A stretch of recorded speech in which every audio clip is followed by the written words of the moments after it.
Good morning, ladies and gentlemen. Good afternoon, ladies and gentlemen. I'd like to introduce the 86th Attorney General of the United States, Merrick Garland. He's been the Attorney General since March of 2021.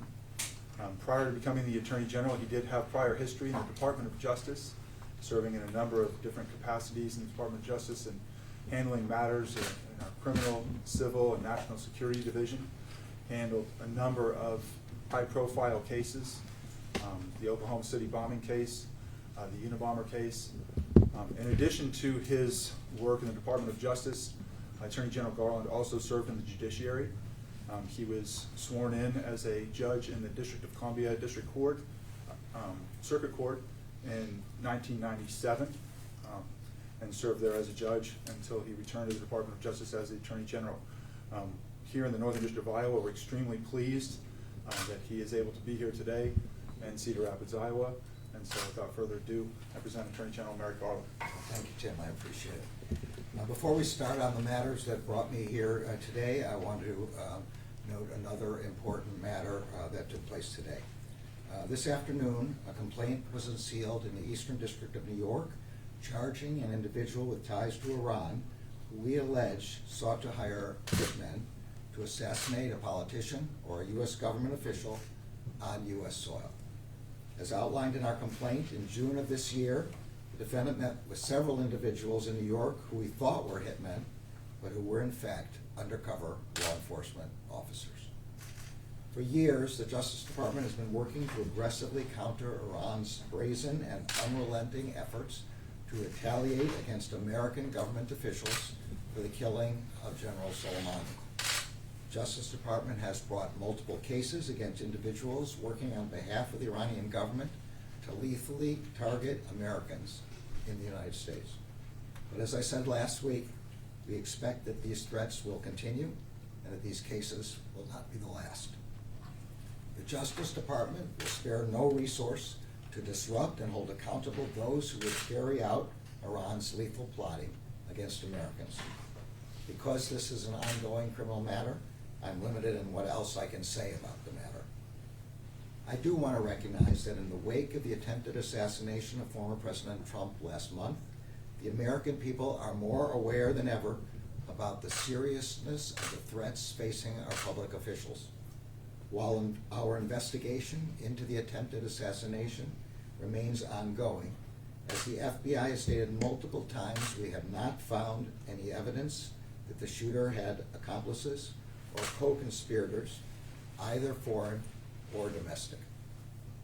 And in light of the heightened public interest, I want to be clear that although our extensive investigation continues, we have found no evidence of any link between the defendant charged in the complaint unsealed today and the attempted assassination of the former president in Butler, Pennsylvania on July 13th.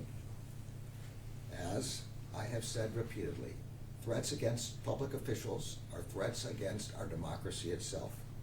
The Justice Department will take every action available to hold accountable those who target public officials, regardless of the motive. And now, on to the matter that brings us to today's meetings. I came here today to talk to our prosecutors and to law enforcement leaders who gathered at this table.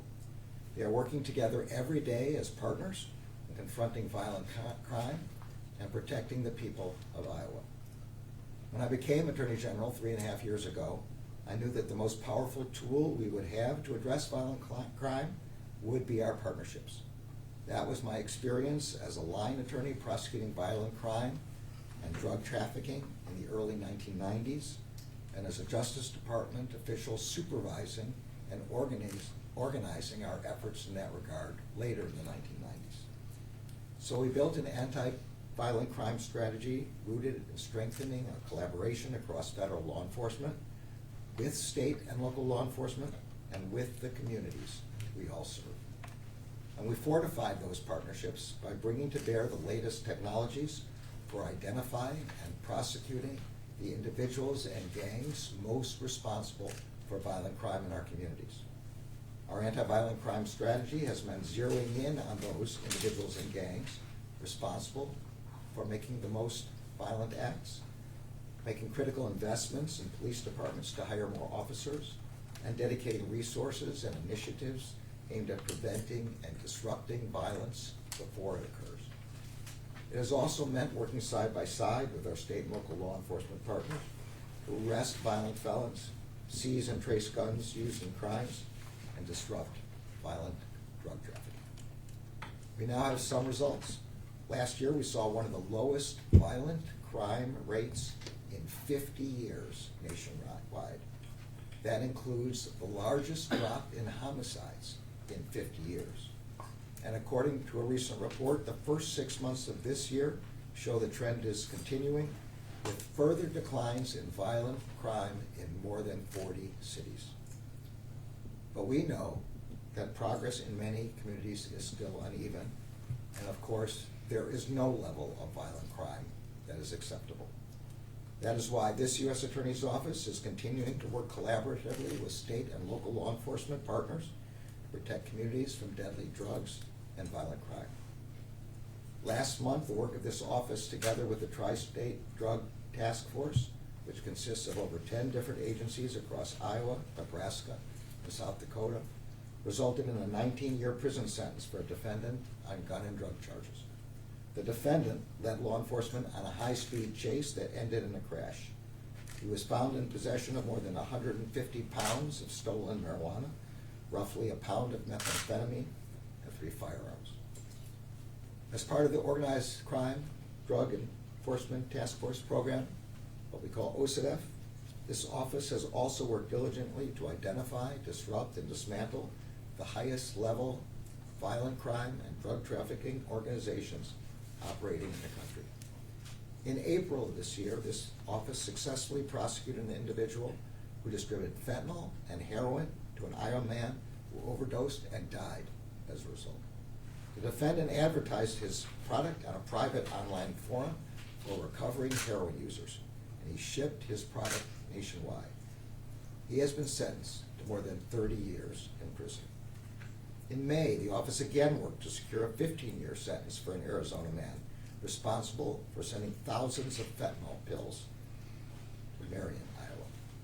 And just a few weeks ago, this office worked with 6 federal, state, and local law enforcement agencies to investigate and prosecute 2 gang members responsible for mailing thousands of fentanyl pills disguised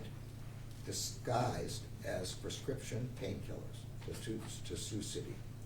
The defendants each received sentences of at least 15 years. In addition to our work to get fentanyl out of our communities, this office is working with its partners through the department's Project Safe Neighborhoods program to crack down on firearms offenses and disrupt violent crime. As part of this program, this office successfully prosecuted a defendant who pretended to work for the ATF in order to steal firearms. The defendant was unlawfully in possession of at least 20 firearms when he was arrested. He was sentenced to 8 years in federal prison. This U.S. Attorney's Office will continue to combat gun crimes that endanger Iowa families, and it will not rest until every person in every neighborhood and every community in Iowa is safe. I know that these examples are just a snapshot of the work this office does every day to fulfill the department's mission to keep our communities safe, to protect civil rights, and to ensure the rule of law. I am very proud of the work of U.S. Attorney Duax and all the men and women of the U.S. Attorney's Office for the Northern District of Iowa. And I am equally proud of their partnerships with the people around this table, this federal, state, and local law enforcement agencies that work every single day to keep Iowans safe. With that, we'll begin our